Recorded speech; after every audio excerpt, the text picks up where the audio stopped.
You're listening to Radio Long Island City, recorded at our studios near Hell Gate, 9 kilometers north of the Harbor Hill Moraine. And now, the Observatory. The Observatory, Sunday the 5th of April, 2026. It is 16 days after the spring equinox. It is 77 days before the summer solstice. Today, the festival of Passover continues. By the Eastern Orthodox calendar, today marks the beginning of Holy Week. By the Western Christian calendar, today is Easter Sunday. Today is the 37th day of the American and Israeli war against Iran and Lebanon. The sun rises today at 6:33 a.m. Solar noon takes place today at 12:58 p.m.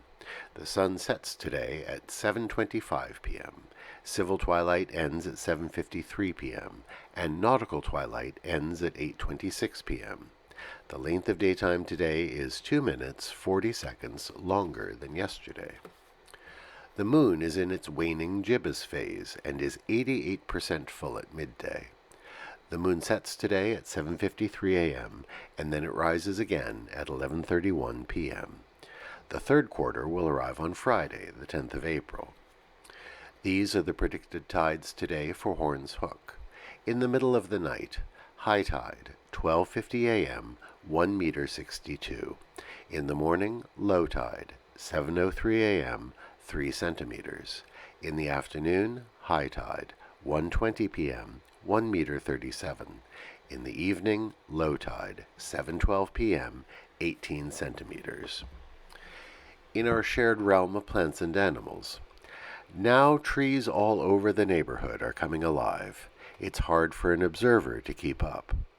The Japanese zelkovas are putting out their small green, rather unshowy flowers. Small leaves are beginning to emerge.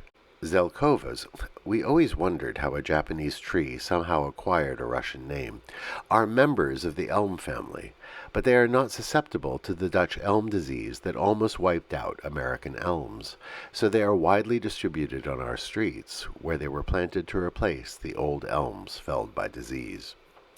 Commemorations. On this day in 1837, the city created Christopher Park in Greenwich Village. The small park was created at the behest of local residents after a devastating fire tore through the neighborhood. Remaining buildings on the triangular plot between Christopher, Grove, and West 4th Streets were condemned to make a much-needed open space. The park would become a special landmark later on.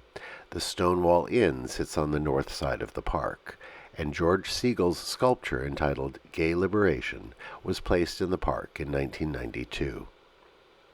On this day in 1911, a great funeral procession took place on Fifth Avenue. It was 12 days after the disastrous Triangle Shirtwaist Factory fire that had taken almost 150 garment workers' lives. 100,000 people marched in procession up the avenue, watched by a crowd of perhaps 400,000. It lasted for 6 hours. The marchers demanded better labor conditions after the disaster and improvements to fire safety. In concert with the massive march, civic and religious leaders began to organize to press the government to action. They would succeed, and Albany produced a raft of legislation to improve working conditions. An example from history that shows that protest marches are useful, but they must be accompanied by concrete demands and careful organizing to achieve their goals. On this day in 1930, Mahatma Gandhi reached the sea at the end of his 200-mile march in protest against the British salt tax. It was the time of British rule in India, and native Indians were not permitted to make salt in their own land, protecting a British monopoly. The day after his arrival at the seaside village of Dandi in Gujarat, he raised a lump of salty mud from the flats by the sea at 8:30 a.m., and he declared, "With this I am shaking the foundations of the British Empire." And he placed the lump in boiling seawater to make salt. It launched salt protests across India under the principles of nonviolent resistance. Today is the 2-year anniversary of the earthquake that struck the metropolitan area at 10:23 a.m. It measured 4.8 on the Richter scale, which is very strong for this area. Do you remember the day the city shook? Today we remember Albert R. Broccoli, born this day in 1909, right here in Astoria.